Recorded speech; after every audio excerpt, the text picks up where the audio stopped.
인사할까요? 안녕하세요. 예, 안녕하세요. 오늘 수업이 없는 날인데 쉬셔야 되는데 여러분들. 기필고 지가 끌어들였네요. 네. 함정에다 빠져들였어. 수업을 해야 돼.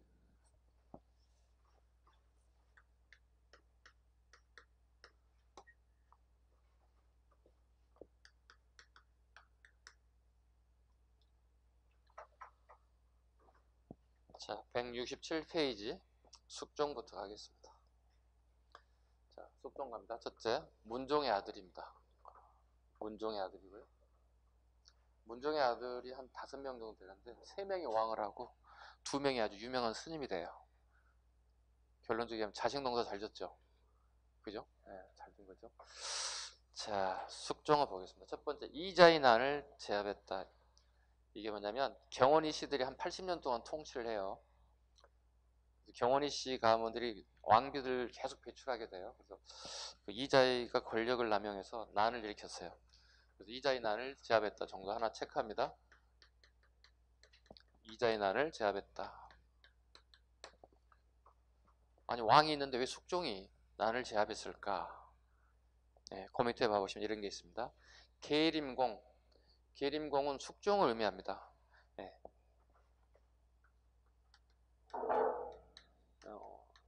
계림공이 그 이자의 난을 제압했던 시기는 뭐가 있냐면 앞에 왕이 있었을 거 아니야, 그죠? 예, 그 왕이 이제 헌종인데요.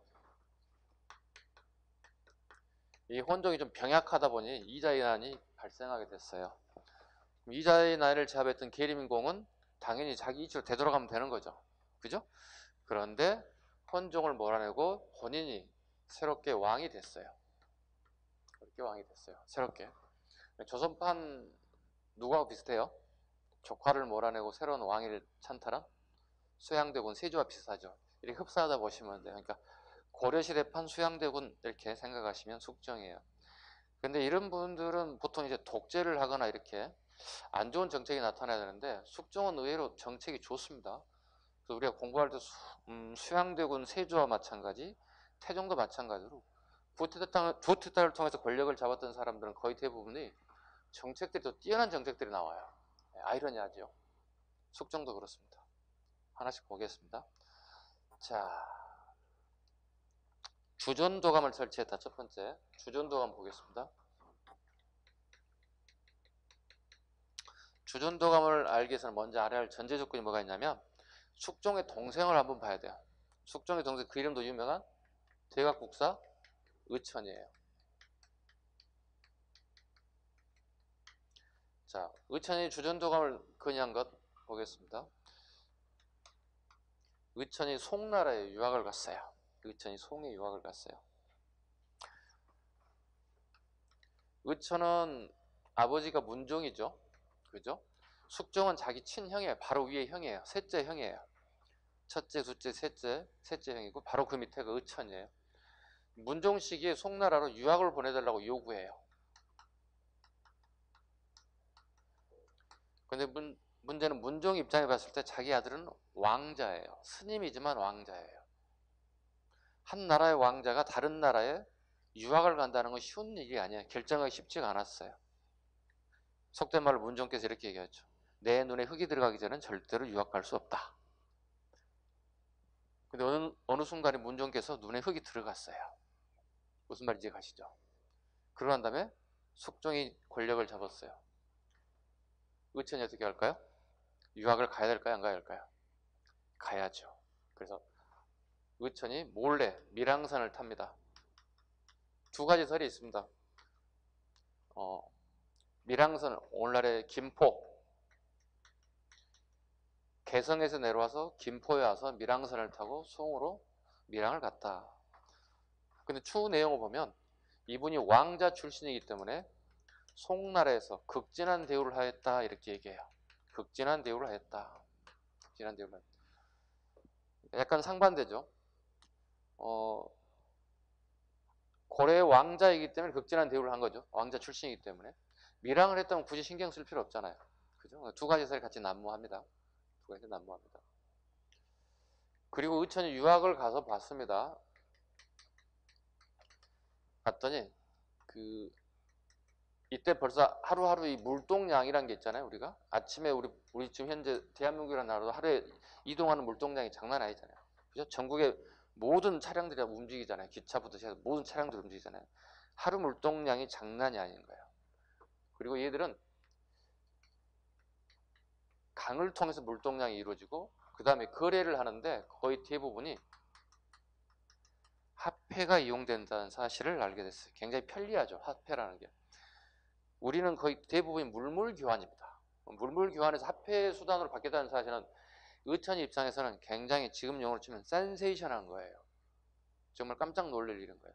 야, 이거 내가 우리나라에 귀국하게 된다면 우리 형님 전화에게 이거 꼭 말씀드려야 되겠다. 그리고 유학 이후에 와서 건의한 거예요. 그래서 주전 도감이 만들어서 자, 잘라봐요. 항상 도감이라는 단어가 나오면 항상 여러분 뭐라고 했어요? 임시 관청을 의미해요. 고려든 조선이든 간에 도감이라는 단어가 나온다면 무조건 임시 관청이에요. 그 다음에 주전이잖아요. 뭐죠? 화폐를 만들었다는 뜻이에요. 화폐를 만들었다는 뜻이에요. 화폐가 유통되기 위해서 화폐를 만들 필요가 있겠죠. 그 관청을 주전도감이라 하였다. 자, 보시죠. 의천이 주장하여 형에게 건의한 겁니다. 의천이 주장하고 형에게 건의해서 죽석종 임금에게 건의하여 이렇게 되겠죠. 은병을 만들었다. 은병은 다른 말로 할구라고도 해요. 은으로 만들었고요. 그 다음에 이건 고액의 화폐이기도 해요. 이 활자는 넓을 활자예요. 넓을 활자라는 건 뭐냐면 이 주둥이 있죠. 이 주둥이가 넓다는 뜻을 가지고 있어요. 그래서 은병 또는 할구다 이런 뜻을 가지고 있어요.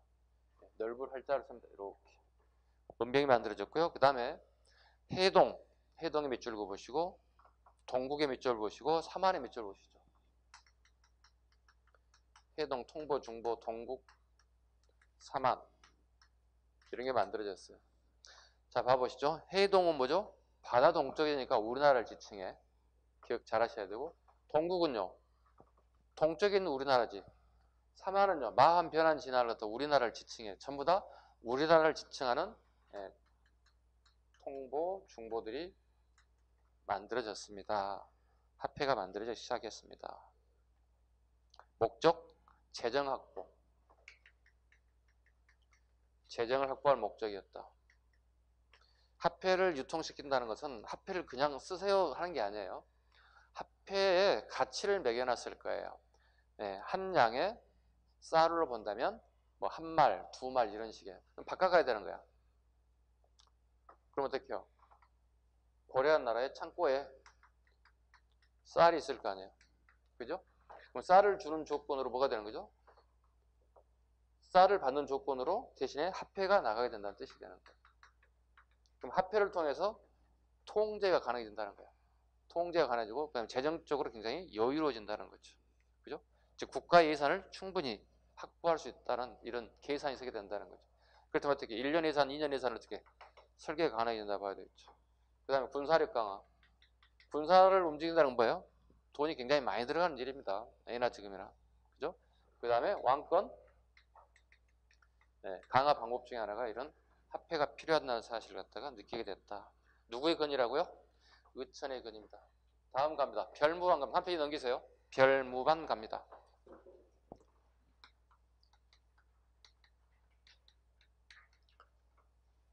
별무반 볼게요.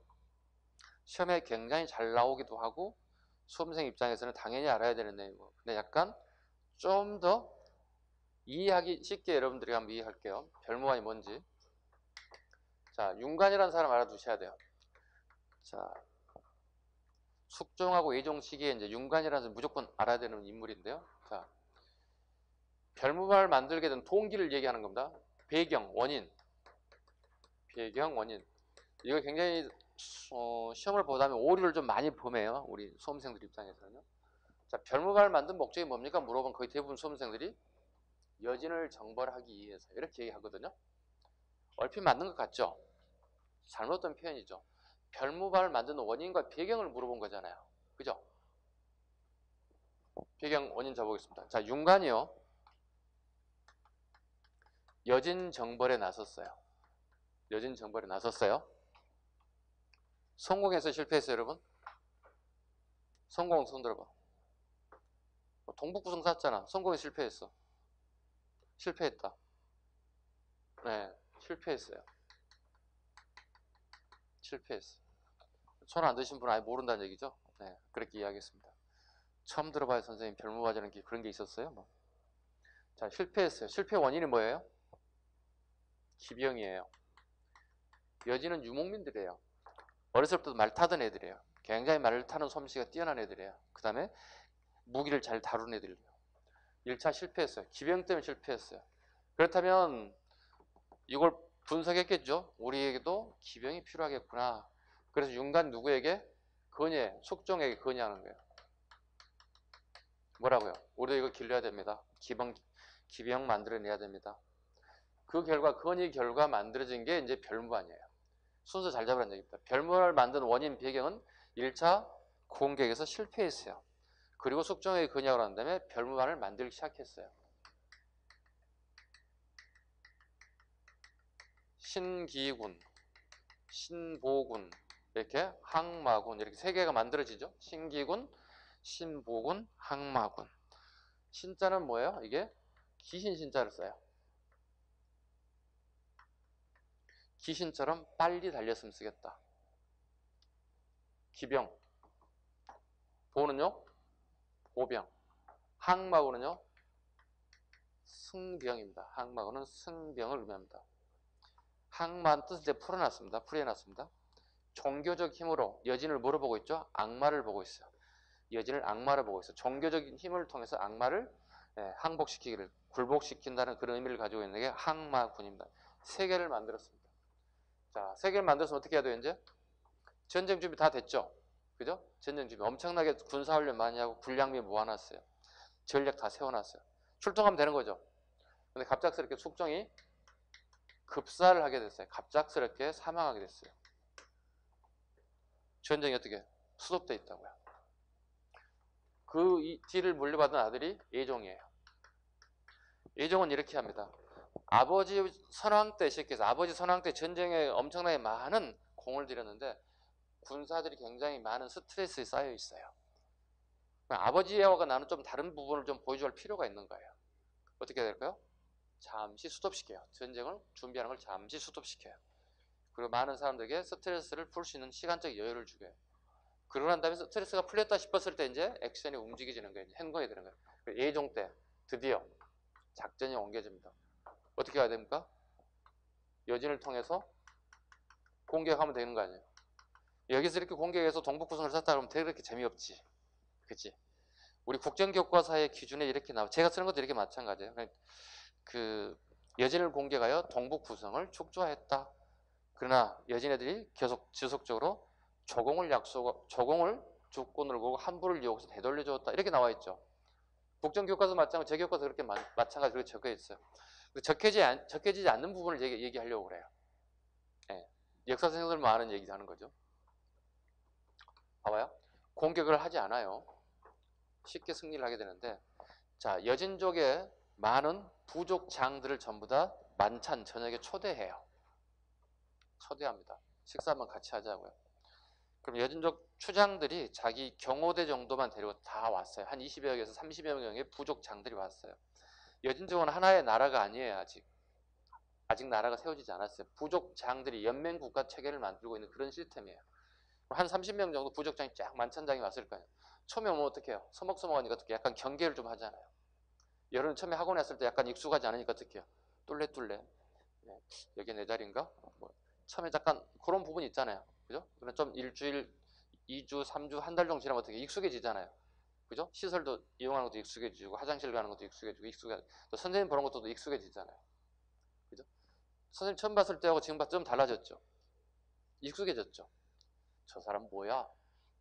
이런 이미지에서 왔네? 뭐 이 정도는 최소한 더 감을 가지고 가죠. 자, 만찬장에 쫙 식사 대접하기 위해서 쫙 풀었어요. 그리고 윤가는요, 자기 부대들을 뒤에 보이지 않는 곳에 매복을 시켜놨어요. 무슨 의미인지 아시겠죠? 매복했어요.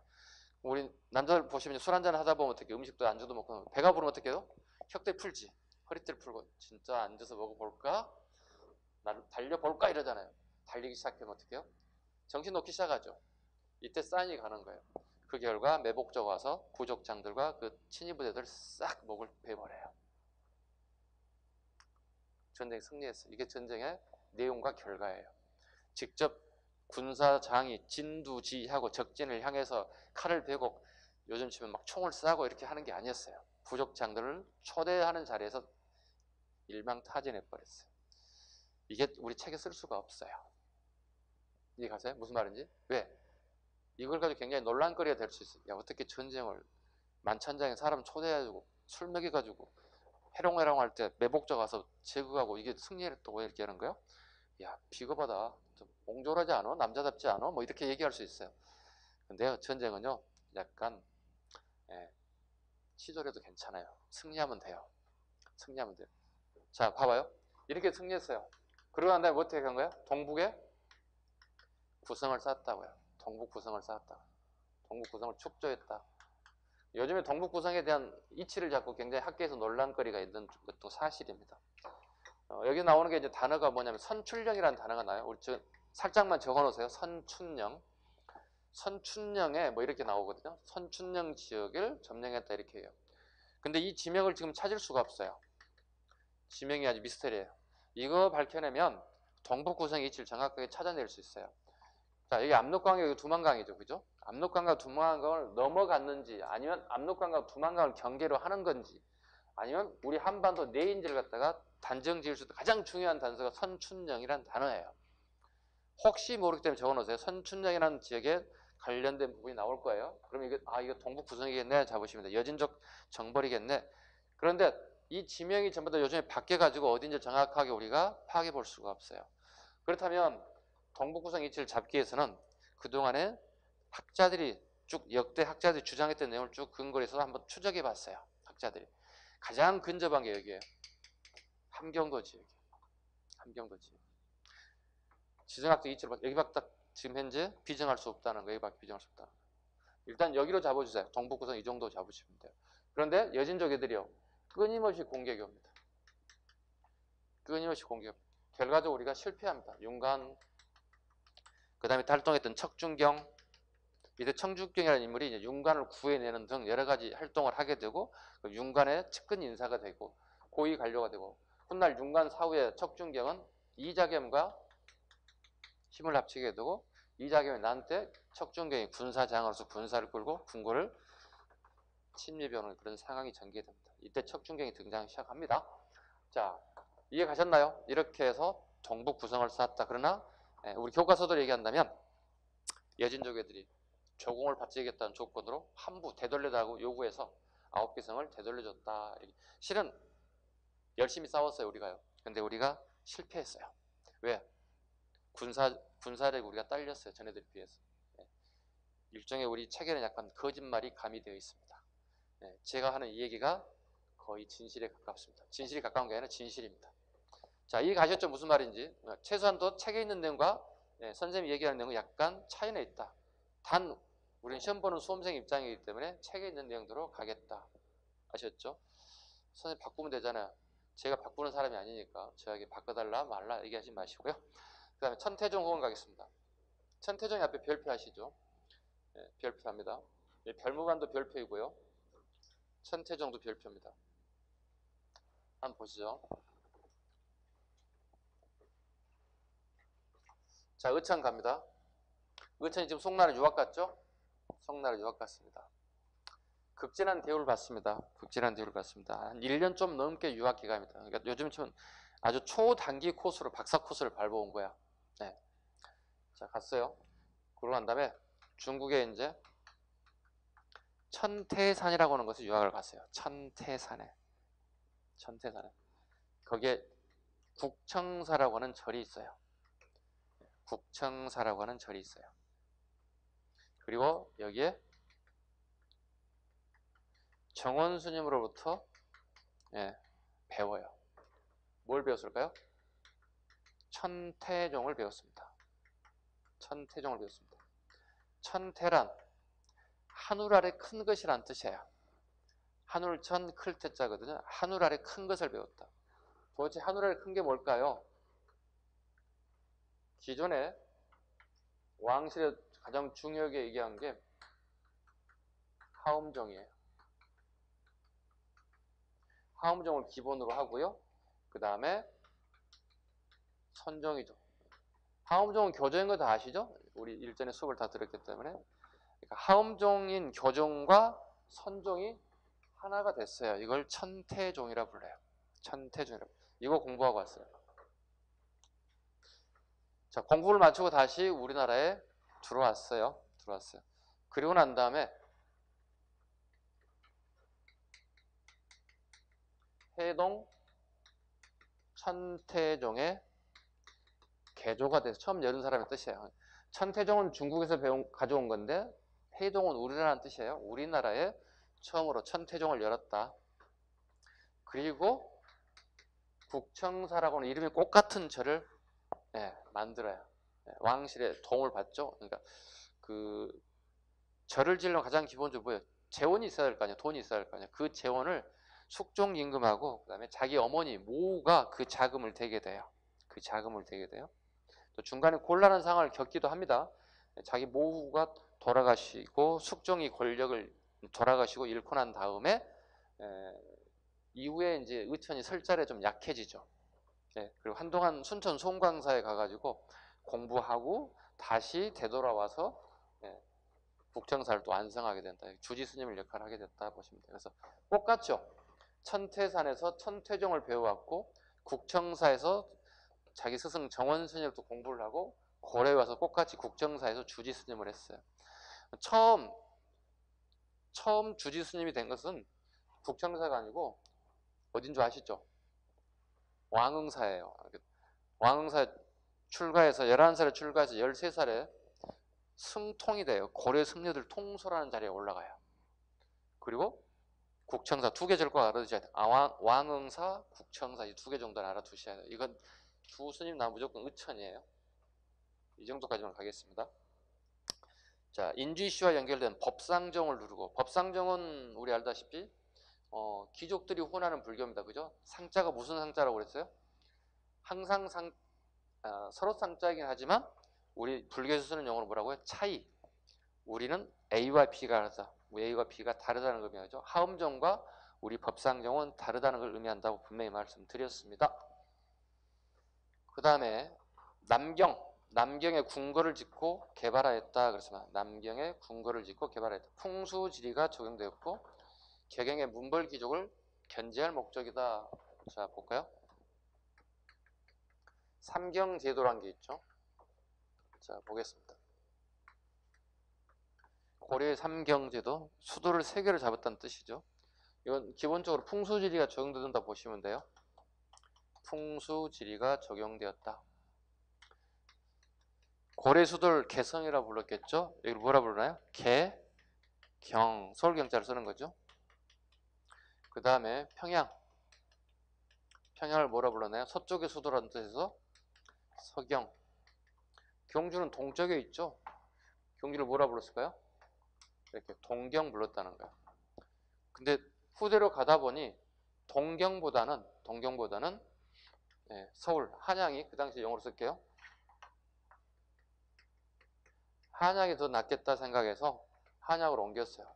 이거 갖다 남경이라고 그러죠. 남경. 이거 이제 문종 때 이제 결정이 돼요. 이렇게 옮기겠다.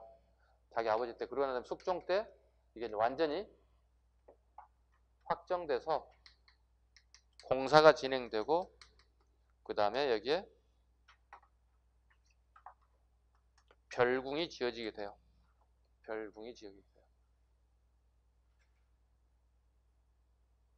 그리고 여기에 군사가 배치돼요. 왜요? 궁궐이잖아요. 임금이 서울에 내려오게 되면 어떻게? 개성에서 서울에 내려오면 어떻게?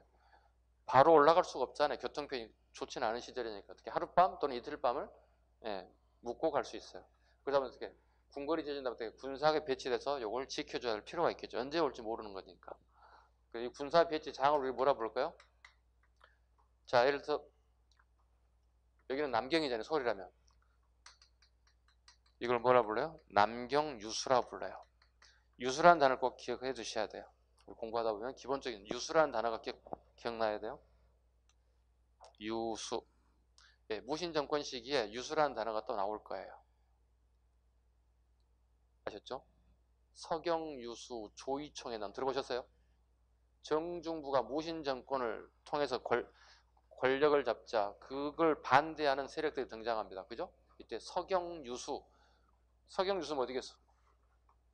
평양의 궁궐을 별궁을 지키고 있는 군사가 자기 군사를 끌고 개성에 내려와서 정중부에 대해서 반대하는 항전을 했다 이런 뜻이 되는 거예요. 서경유수. 그럼 유수라는 단어 꼭 기억하셔야 돼요. 유수. 이 유수는 고려시대의 끝이 아니라 고려시대에서 조선시대까지 와요. 조선시대까지 와요. 수원에 가면 뭐가 있겠어요? 수원 유수가 있고 강화도 가면 뭐가 있겠어요? 강화 유수가 있는 거예요. 이 유수는요 왕이 직접 임명을 하고 그 지역의 정부에 대한 모든 업무 보고는 한 달이 두 달을 거쳐가는 게 직보를 받아요. 유수는 어떻게 해요? 막강한 파워를 가지고 있는 자리예요. 왕과 독대를 할 수 있는 자리예요. 왕에 직접 보고할 수 있는 자리예요. 고려와 조선시대의 유수 자리는 굉장히 중요한 자리예요. 즉 왕에 신임할 수 있는 사람들을 유수로 내보낸다 보시면 돼요. 이해 가셨죠? 자, 그 다음에 서적포 설치갑니다. 서적포는 쉽게 해서 관학진흥체계예요. 지금 우리가 하고 있는 것은 고려시대에서 상대, 중대, 하대로 구분한다면 중대시기예요. 중대시기예요. 중대시기가 되는 것은 이게 뭐냐면 어느 시대든 간에 중대가 되면요 보수화되기 시작해요. 보수화되기 시작해요. 보수화가 점점 진행되면 어떻게 될까요? 부패하는 시기가 와요. 항상 어느 시대든 역사를 보면 신라가 됐든 고려가 됐든 조선이 됐든 간에 어느 한 권력 집단이 정권을 장기적으로 집권을 하게 되면 지키려고 하는 게 더 많아져요. 보수화되고 보수화되다 보니 부패되기 시작하고 마찬가지입니다. 자, 무슨 상황이 발생되는지 한번 보겠습니다. 자, 중대가 되기 시작하면 나라의 체계가 이제 안전화됐죠. 모든 체계가 안정화되고 그대로 골격대로 그대로 가는 건데 중대가 되면 이제 뭐가 문제냐면 과거 제도, 즉 과거 시험에 있어서 이제 문제점이 하나씩 드러나기 시작해요. 과거 시험에. 고려라고 하는 데는 대학이 있죠. 고려에도. 네. 고려 대학이 아니고 고려에도 대학이 있습니다. 고려시대 대학을 뭐라 불렀어요? 응? 고려시대 대학. 국학, 국자감 기억 안 나세요? 있죠? 네. 국자감이 있거든요. 국자감. 예종 때 국학으로 바뀌어요. 다 알아두셔야 돼요. 네. 성종 때 만들었다가 예종 때 대학 이름이 병지학교. 자, 보통 여기 출신자들이 과거 합격을 다 차지했어요. 쉽게 얘기하면 오늘날에 서울대학교 나온 친구들이 과거 시험에 다 합격했다 보시면 돼요. 거기서 공부했던 친구들이요. 근데 중대가 되면은 무슨 문제가 발생되냐면 문화시중은 그 시기에 가장 높은 종일품에 해당되는 계급을 가지고 있는 사람들이 요즘 치면 정년퇴임하고 밖에 나와요. 정년퇴임하고 나온 다음에 뭘 하냐면 요즘 치면 학원을 차리는 거예요. 학원을 차려요. 뭐 하기 위해서요? 여러분과 같이 과거 시험 패스하기 위해서 시험을 준비하는 거예요. 그런데 1년, 2년 지나다 보니까 이 사람들이 차린 학원들에서 과거 합격자가 90% 이상을 갖다 배출하기 시작했어. 여기 학생들이 10%밖에 안 되는 뚝 떨어졌어. 여러분 지금 현재 대학 다니다 오신 분, 대학교 휴학기 내신 분, 대학 졸업하신 분들 다양하게 모였을 거예요. 또 고등학교 졸업하거나 대학 필요 없어. 공무원 시험 빨리 합격해서 일자리 찾을 거야. 대학은 나중에 가도 돼. 돈 없어서 못 가지. 내 실력이 없어서 가는 건 아니야. 이런 생각을 가지는 섞여 있을 거예요. 지금 현재. 다 그래요. 전국의 학생들 모든 다 그런 형태를 띠고 있어요. 그렇다면 그 친구들이 여기에 갈 이유가 없다는 거지. 빨리 합격하고 싶으니까. 여러분들이 학원에서 공부하는 이유 빨리 합격하기 위한 거잖아요. 단기간에 6개월, 1년, 1년, 2년 동안 여러분들이 계획을 하고 왔을 거거든. 엄마 나 1년만 줘. 나 2년만 줘. 내가 무조건 합격할 거예요. 돈 받아왔을 거거든요. 여기 학생들이 늘어나기 시작하는 거예요. 그렇다면 오늘날 서울대학교 그 교직원들이 밖에 나왔을까요? 우리 학원에 왔을 거야. 왜 이렇게 합격자가 많이 늘어나는 거예요? 우리 학교 합격자가 확 줄어드는데? 그 분석을 해봤을 거예요. 분석을 해봤겠지. 그랬더니 와, 여기는 기본수 말고 별도의 인쇄물이 막 나오네. 야, 특이하네. 우리는 인쇄물이랑 일절 없는데. 야, 그럼 우리도 인쇄소 하나 만들어야 되겠는데. 그게 뭐예요? 서적포예요. 그럼 서적포는 뭐가 되는 거죠? 관악 지능책이 되는 거예요. 관악 지능책이 되는 거예요. 그래서 관악 지능책은 숙종, 예종, 충자랑 다 알아야 돼요. 무조건 시험의 요소가 되는 거예요. 지금 숙종만 하기 때문에 일단 숙종만 치고 들어갈게요. 여러분들 초등학교 다닐 때 한번 기억을 되살려 보실까요? 여러분들 관악지능책의 혜택을 받았을 거예요. 선생님은 관악지능책에 대한 혜택을 전혀 받아보지를 못했는데 여러분 아마 관악지능책 혜택을 받았을 거예요. 한번 잘 생각해 보세요. 여러분 초등학교 시절에 방과 후 학습 해보신 분 손 한번 들어보시죠. 피아노, 뭐 미술, 뭐 별의별 거 다 있잖아요. 학교 가면 운동하는 좋아하는 사람 축구하기, 뭐 태권도 하기. 손 한번 들어봐요. 진짜로. 왜? 그게 관악지능책이에요. 여러분 이미 관악지능책 혜택을 받았어요. 비용이 쌌죠? 2만 원, 3만 원, 4만 원 안쪽이었죠. 한 달 비용이. 저렴했잖아요. 근데 한 달, 두 달 지나도 어떻게 해요? 교육 내용이 좀 부실해졌죠. 예부에서 들어온 선생님들이 강의 내용이 처음에는 괜찮아요. 점차 부실해지죠. 그죠? 그러고 난 엄마한테 가서 엄마 나 다시 학원 다녀야 되겠어 미술학원. 이렇게 얘기하죠. 비용이 적게 들 만큼 그 정도밖에 교육을 안 시켜준다는 논리가 성립돼요. 강사에게 돌아갈 목이 적어지면 어떻게 그 강사는 내용이 부실해질 수밖에 없어요. 대충 떼고 시간 떼고 가는 거예요. 그리고 자기 학원이나 또는 자기가 운영하는 또 강의하는 곳에 가서 더 열심히 강의하겠죠. 그러다 보니까 초등학교 시기에 했던 그 관악진행증 성공했을 것 같아요? 실패했을 것 같아요? 실패하는 거예요. 그 실패하면서 지금도 또 있어. 지금도 계속 있어. 학교마다 가보면 지금도 있어. 제가 아는 그 친구 녀석이 초등학교 선생님이 하나 있어요. 우리 방과 후 한국사 교실을 열려고 하는데 수업을 해주면 안 되겠냐고 제의가 왔어요. 공채해 공채. 공채하면 막 밀릴 텐데 역사학과 졸업한 애들 한두 명이 아닐 텐데 왜 나를 섭외하려고 그러냐고. 몸값이 좀 비싼데 몸값 줄 테니까 얼마 주는데 우린 몸값 얘기했잖아요. 그럼 이게 트라이가 안 돼 이제.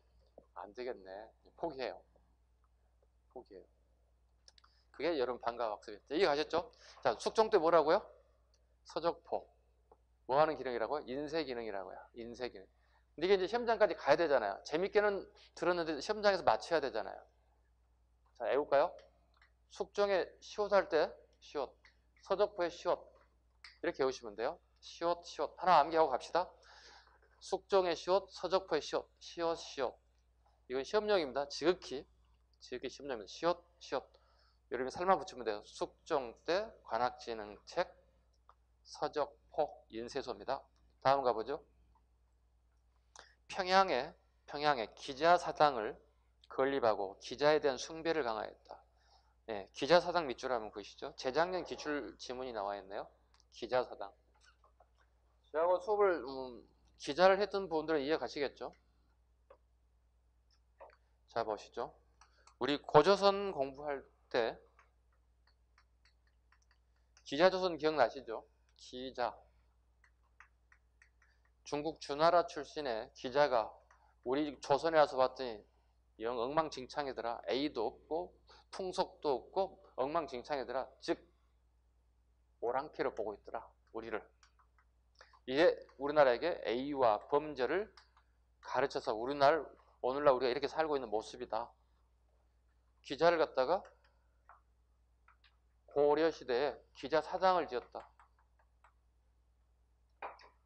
마찬가지 조선시대에도 기자사당을 짓고 그분을 추앙했다. 이 얘기예요. 기자를 고려와 조선 전부 다 인정했다는 뜻이 되는 거예요. 기자조선을. 근데 우리 지금 현재 학회에서 기자조선을 인정해요? 인정하지 않아요? 인정하지 않는다고요. 대신 누구를 인정합니까? 이만 조선을 인정하고 있다고요. 이만 조선을 인정하고 있다고. 그럼에도 불구하고 기자조선도 알아야 되고 이만조선도 수험생 입장 두 개 다 알아야 된다는 얘기예요. 그 다음에요. 탐나국. 제주도죠 오늘날에. 탐나국을 탐나군으로 계층하여 제주도를 중앙행정조직으로 편입했다.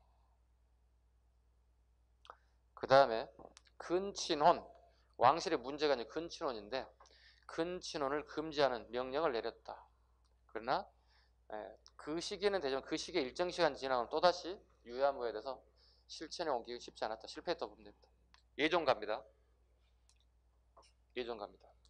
좌측 하단에 있는 그 합해들은 여러분들이 한번 살펴보셔야 됩니다. 이렇게 되어 있구나 하는 것 정도. 예종가겠습니다. 자, 동북 구성을 축조했다. 동북 구성을 축조했다. 자, 어떻게 해서 동북 구성을 축조했는지 아까 이 얘기 드렸어요. 어떤 방식이었는지. 동북 구성을 축조했다. 그 다음에 셋째 줄에 그네들이 되돌려 달라고 요구합니다. 조공을 바칠 터이니 구성을 좀 되돌려 주세요. 그래서 우리가 관리하기가 어려서 되돌려줬다 이렇게 표현을 하고 있습니다. 우리 교재에. 그 다음에 이때 척중경의 활약도 본격적으로 시작되었다. 그 다음에 간무는 재작년 기출지문이기도 해요. 기출지문이에요. 간무.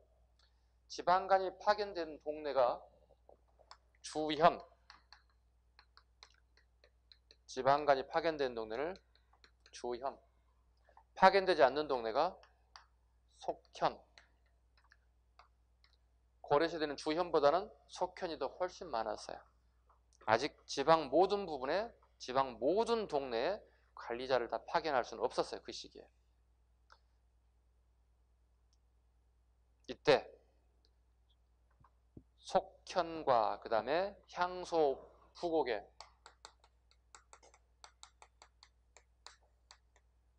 간무를 파견했다. 간무를 파견했다. 감은 본다는 뜻이에요. 자, 뭐라고요? 감은 뭐라고요? 본다. 무는요? 업무를 본다. 업무를 보는 사람을 파견했다. 여기에 조건은 과거 급제자를 조건으로 한다. 이런 게 이제 팁이죠. 어려워지는 거죠. 간무의 그 기준은 과거 급제자를 기준으로 해서 파견하였다. 왜 파견했을까요? 지방간을 파견하는 데는 항상 두 가지 목적이 있다고 제가 얘기합니다. 지방간을 파견하는 두 가지 목적이 항상 있습니다. 볼까요? 첫째는 조세를 걷어들여야 돼요. 조세. 그 다음에요. 나라가 있으면 어떻게 나라를 지켜야 되잖아. 군인을 만들어야 되기 때문에 군역자를 파악해서 올려 보내주는 역할을 필요하기 때문에 간무가 파견됐다. 근데 간무가 숙종인지 예종인지 시험장 가면 헷갈리겠죠. 그죠? 제가 얘기하면 여러분들 대답으로 yes, no 할 때 얘만 얘기해 주시면 됩니다. 아셨죠? 얘만 얘기하시면 외워지니까. 예 하세요. 제가 질문하면. 공무원 시험에 합격하고 싶으세요? 노 하는 사람 없겠죠. 미쳤죠. 다시 한번 할까? 합격하고 싶으세요? 아니, 계속 소리가 안 나잖아요, 지금. 합격하고 싶으세요? 밥을 안 드셨군요. 자, 그러면 한 번 더 해보시죠. 복을 원하세요? 복을 원하냐고. 복을 원하냐고. 복 받기를 원하냐고. 아닌 것 같은데. 별로 받고 싶은 생각이 없는데 아침에 보니까. 선생님, 복은 무슨 복이에요? 빨리 쉬어요. 막 이러는 것 같아. 느낌이. 선생님 힘들어요. 막 이런 것 같아. 자, 두 가지를 외우자고요. 자, 제일 밑에 복원궁 봐봐요. 제일 밑에 6번에 보시면 복원궁이라는 게 있죠. 궁궐에다가 도교 사원을 짓고 도교를 진흥시킨 인물이 예종이에요. 그래서 자, 다시 한번 하죠. 복을 원하세요? 네. 그 다음에 좀 이따가 쉬는 시간에 편의점 가보시면 예감이라고 하는 비스켓이 있어요. 맛 더럽게 없는 과자가 하나 있어요. 예감이라는 과자. 에이스보다 더 맛이 없어요. 선생님이 먹어본 결과 예감 이렇게 외우시면 됩니다. 예자와 감자, 예감, 복을 원하세요? 예, 예종 두 가지는 이렇게 암기하시라는 뜻입니다. 지극히 시험용입니다. 복을 원하세요? 복원구 암기하시고 재작년 기출, 간무 계속 기출되고 있습니다. 예종입니다. 다시 예종 때 다시 경원이 씨 집안에 이자겸이 다시 예종과 결혼관계 딸을 보내게 되면서 다시 이제 또 경원이 씨 세력이 정권을 잡는 시기가 또 왔습니다. 그러니까 관학진흥책 아까 숙종했죠? 숙종을 어떻게 외우라고 했죠? 시옷 맞죠? 예종이 가장 많아요. 예종 거 보겠습니다. 관학진흥책 보겠습니다. 국자감을 국학으로 밑줄 1번으로 잡아. 1번 국자감을 국학으로 1번 국자감을 국학으로 바꿨다. 국학은 국립대학의 줄임말이에요. 국립대학의 줄임말. 두 번째, 국학 내에 칠제를 설치했다. 제자는 집제자예요. 학교 건물이 7개가 더 들어섰다는 뜻이에요. 이해 가셨죠? 서울대학교에 건물을 7개 더 지었다. 칠제입니다.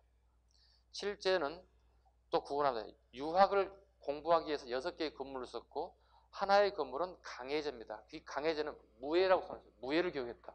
무술을 가르쳤다. 강해제는 무술을 가르친 대표적인 것이다. 왜일까? 왜일까요? 자, 봐봐요. 고려는 무과 제도가 있어요, 없어요? 과거 시험에? 없죠. 근데 여진족들이 계속 좀 일어나고 있죠. 북방의 경계를 한층 더 강화시켜야 할 필요가 왔죠. 근데 문과 가게 가까이 애들한테 이렇게 얘기합니다. 여러분 전부 다 지금 이제 문과가 아니라 문과 시험이거든. 지금 거의 대부분이. 자, 문과가 없기 때문에 발령을 내줘요. 자, 초급장교 소위로 발령 내준다 쳐봐요. 자, 너 저기 전방에 가지고 근무해. 여진족 좀 막어. 그랬더니 합격자들이 뭐라고 해요? 저기요, 발령자 저 안 되는데요. 왜? 저는 칼을 한 번도 잡아본 적도 없고 활을 쏘본 적도 없습니다. 무술의 무도 모르고요. 병법의 병자도 모르고 진법의 진자도 모른다. 근데 제가 어떻게 저기 가서 무사로서 활동할 수 있겠습니까? 저는 포기하겠습니다. 임용을 포기하겠습니다. 이런 상황이 계속 전개돼요. 즉 특히 그 애들이 누구냐면 국자감 출신들이에요. 국학 출신들이에요. 그 애들이. 지금 요즘 서울대학교 나오는 애들이 다 포기하는 거예요. 그렇다면 왜 이걸 했을까 국학에서? 아까 관학진흥체를 했잖아요. 그러면 사학에서 뭐 하고 있다는 얘기죠? 사학에서 뭐 하고 있다는 얘기죠?